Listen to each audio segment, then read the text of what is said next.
warahmatullahi wabarakatuh. Halo, selamat pagi semuanya.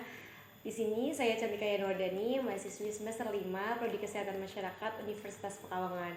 Di sini saya sudah bersama dengan salah satu rekan saya, Kak Nabila Huwaida, salah satu mahasiswi psikologi di salah satu universitas negeri di Semarang. Di podcast ini saya dan rekan saya, Kak Nabila, akan mengusung tema nih terkait kesehatan mental di kalangan remaja.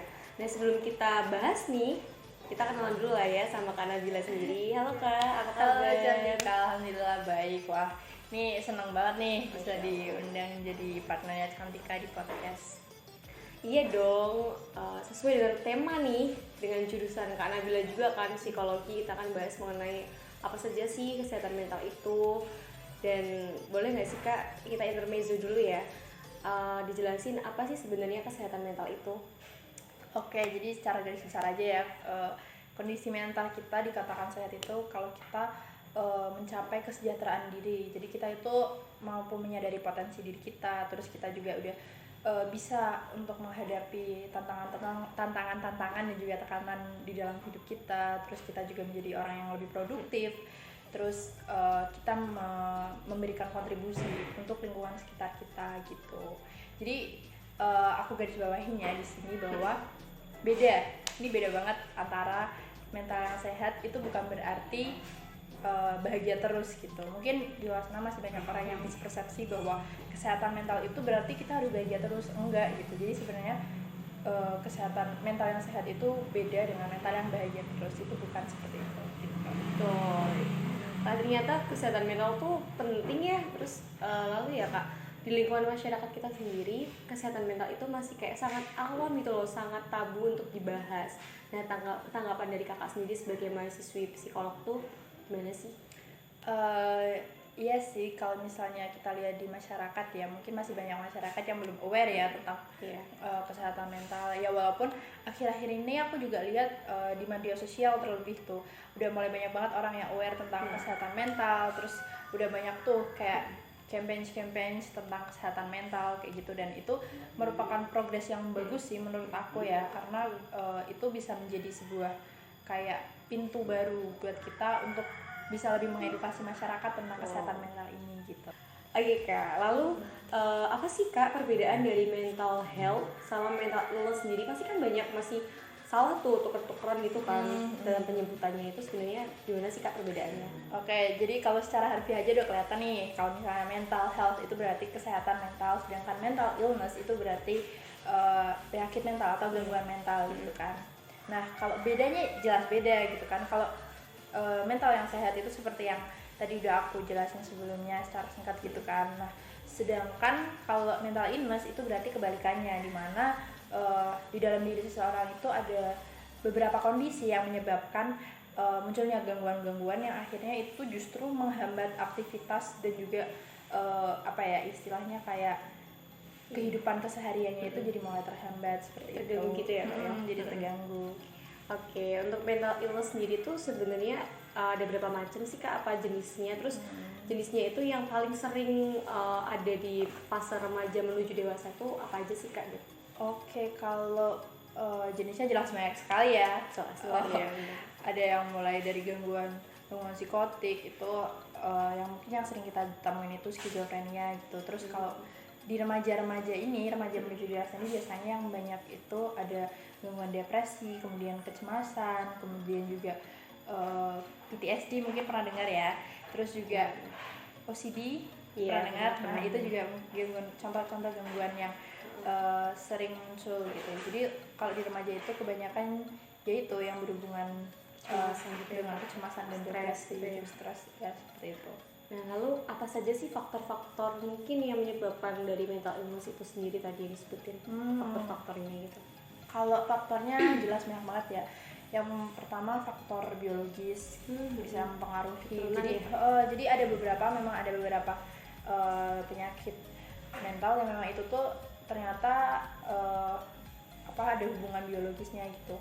Terus juga faktor keluarga ya, kondisi lingkungan keluarga, kan keluarga itu sebagai lingkungan pertama kita kan, yang sejak kecil itu selalu bersama kita. Nah, itu pasti impact-nya gede banget dong.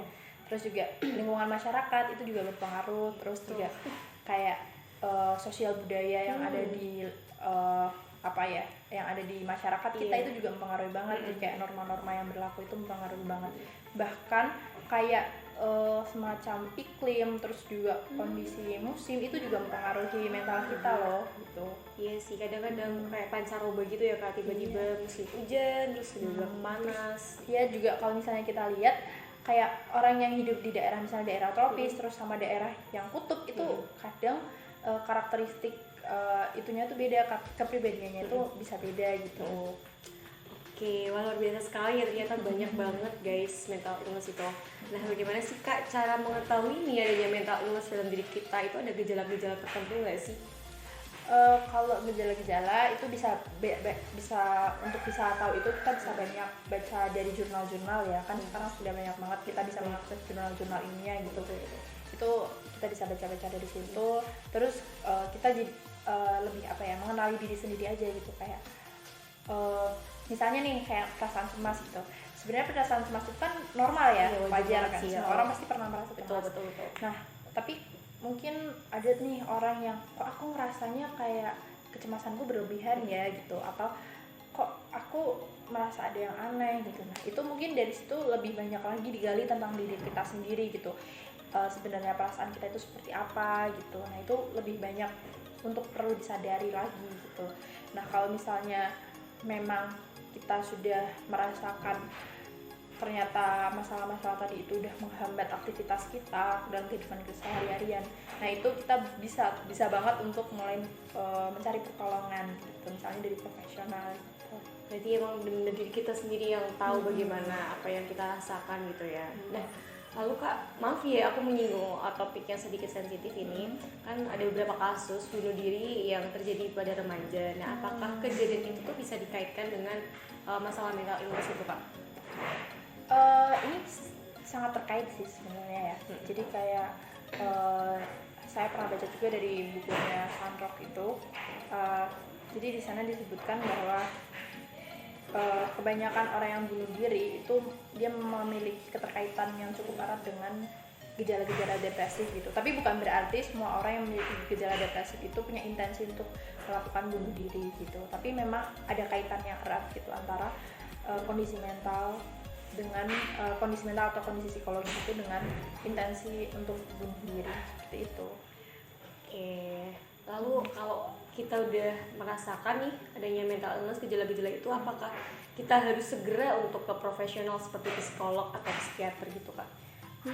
Ya bisa. Sebenarnya gini, kalau misalnya memang kita sudah merasa itu menghambat aktivitas kita banget, dan ya sama seperti penyakit fisik ya. Kalau misalnya kita merasa demam, sampai demamnya tuh kita nggak bisa beraktivitas, nah itu artinya kan kita udah perlu untuk pergi ke dokter. Nah begitu juga mental kita gitu, ketika kita sudah merasa aduh kayaknya aku udah nggak bisa nih, nah itu kita boleh langsung mencari pertolongan, bisa langsung misalnya konsultasi ke psikolog atau ke psikiater gitu. Tapi padahal sebenarnya tuh kalau misalnya memang pengen ke psikolog itu juga nggak harus nunggu kita sakit dulu gitu. Kayak kita juga ke dokter nggak cuma waktu sakit doang kan, bisa aja mau check up atau mau mencari tahu tentang tubuh kita gitu. Nah itu bisa juga kalau misalnya kita mau ke psikolog itu cuma sekedar curhat, itu juga sebenarnya bisa karena gitu. kadang kalau kita curhat sama teman mungkin takut ya rahasianya kebongkar gitu. Kalau psikolog psikiater itu pasti dijamin rahasia, udah pasti sudah ada kode etiknya yang menjaga kerahasiaan kalian gitu guys. Nah, dari tadi kita ngomongin nih masalah psikolog sama psikiater. Sebenarnya perbedaannya apa sih Kak? Oh ya, ini masih banyak mungkin ya yang masih bingung perbedaan antara psikolog sama psikiater. Jadi perbedaannya itu ada di basicnya. Kalau di psikolog itu basicnya berarti ilmu sosum ya. Kalau yang di psikiater itu dia basicnya adalah ilmu kedokteran. Jadi kalau psikolog itu dia mengambil S1 psikologi, nanti dia dapat gelar sarjana psikologi. Setelah itu dia ngambil pendidikan S2 profesi psikolog gitu. Jadi memang pendidikan S2-nya itu yang profesi psikolog gitu. Baru di situ dia akan, kalau misalnya udah lulus dia bakal dapat gelar psikolog seperti itu. Terus kalau yang psikiater itu dia basicnya dari kedokteran. Jadi dia kuliah S1 kedokteran dan kemudian mengambil spesialis kejiwaan. Jadi bisa dikatakan kalau misalnya psikiater itu adalah dokter jiwa, sedangkan psikolog adalah ya psikolog itu sendiri profesinya gitu. Oke gitu guys ya, jangan ketukar lagi loh ya. Lalu Kak Nabila ini kan di lingkungan kita ini kan masih sangat awam ya mengenai kesehatan mental nih. Nah banyak para orang tua yang belum sadar bahwa kalau anaknya ada perbedaan itu selalu dikaitkan dengan hal mistis lah ya Kak. Padahal itu kan bisa aja kita mungkin anak kita butuh pertolongan gitu. Nah bagaimana sih Kak caranya mengedukasi para orang tua ini untuk sadar bahwa ini penting loh kesehatan mental, dia butuh untuk pertolongan, nggak belum tentu kesehatan mental itu kan kayak gila ya, maaf ya, pasti banyak banget kan orang tua yang seperti itu ya. Gimana sih Kak cara edukasi sekali ya pertanyaannya. Jadi ya memang itu juga sebenarnya menjadi PR buat kita ya generasi muda untuk bisa lebih menanamkan edukasi mengenai kesehatan mental ini kepada semua lapisan masyarakat, dari yang anak kecil, remaja, usia kita, atau bahkan sampai ke orang tua gitu. Memang mungkin akan lebih susah ketika kita mengajarkan, memberikan edukasi kepada orang-orang yang memang dia tuh sudah di mindsetnya tuh sudah dengan pemahaman yang kuno gitu, pemahaman yang lama, kayak kalau misalnya kayak gini tuh berarti ini ketempelan setan nih, atau banyak tuh guys. Ya, atau enggak kamu tuh kalau depresi berarti kamu kurang ibadah nih, kurang dekat Tuhan gitu kan. Betul banget sih. Nah memang itu mungkin menjadi PR untuk kita ya, tetapi ya jangan dijadikan ini sebagai sebuah alasan supaya kita itu untuk yaudahlah nggak usah diajarin, emang dia udah gitu, jangan seperti itu ya. Kita sebagai generasi muda ya yang lebih ngerti tentang ilmu-ilmu terlebih tentang kesehatan mental ini, jadi kita harus lebih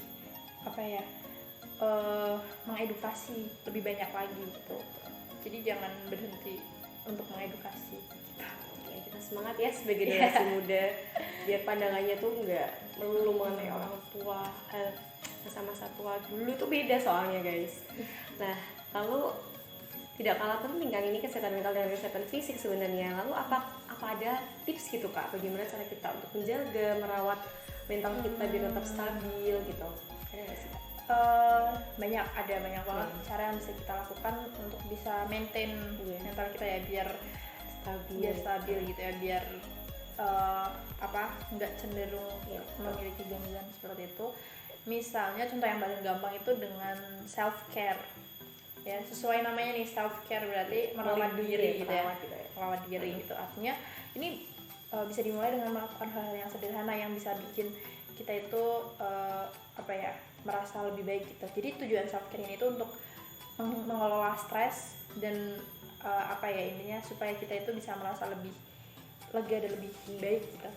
Nah misalnya beberapa kegiatan yang bisa kita lakukan untuk self care itu misalnya berolahraga gitu, atau juga misalnya melakukan hobi. Itu kan kadang kita kayak udah stress, burn out banget kan, apalagi kuliah online ini kan, itu kayak udah menjadi masalah yang semua orang sudah tahu gitu.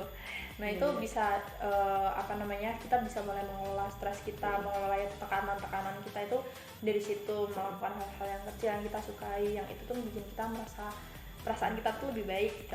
Jadi dimulai dari hal kecil itu aja udah baik banget gitu. Bener banget sih, bener-bener kita harus menjaga dan merawat kesehatan mental kita dari diri kita sendiri gitu loh, dari hal-hal yang kecil, nggak perlu yang harus jalan-jalan keluar kota, keluar negeri gitu kan, nggak perlu lah. Self care itu bukan melulu tentang self reward apalagi healingnya healing gitu. Nah ini kita udah sampai di ujung nih acara podcast kita. Nah sebelum kita tutup, aku mau minta untuk Kak Nabila kasih kata-kata atau motivasi untuk para generasi muda yang nonton podcast ini. Oke, jadi aku cuma mau berpesan aja untuk sayangi diri kalian, cintai diri kalian, dan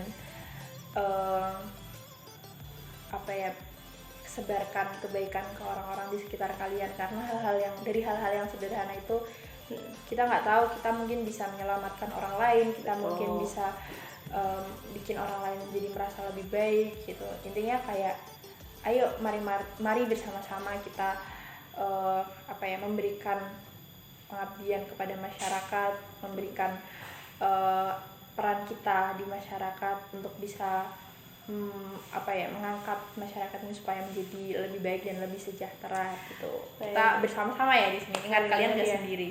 Luar biasa banget podcast hari ini kita bahas mengenai kesehatan mental dan harapannya dengan podcast ini kita bisa meningkatkan lah pengetahuan kita masing-masing ya. Kita juga sama-sama masih belajar. Kita sama-sama masih Jadi, belajar. kami mohon maaf jika ada salah kata dalam penyampaian di podcast ini ya. Dan terima kasih sekali lagi untuk Kak Nabila sudah makasih juga berbagi kita ya ilmu buat kita. Udah ngajak aku nih, makasih banget. Masya Allah banget. Dan terima kasih untuk teman-teman yang udah nonton podcast ini. Sampai jumpa di lain kesempatan. Wassalamualaikum warahmatullahi wabarakatuh.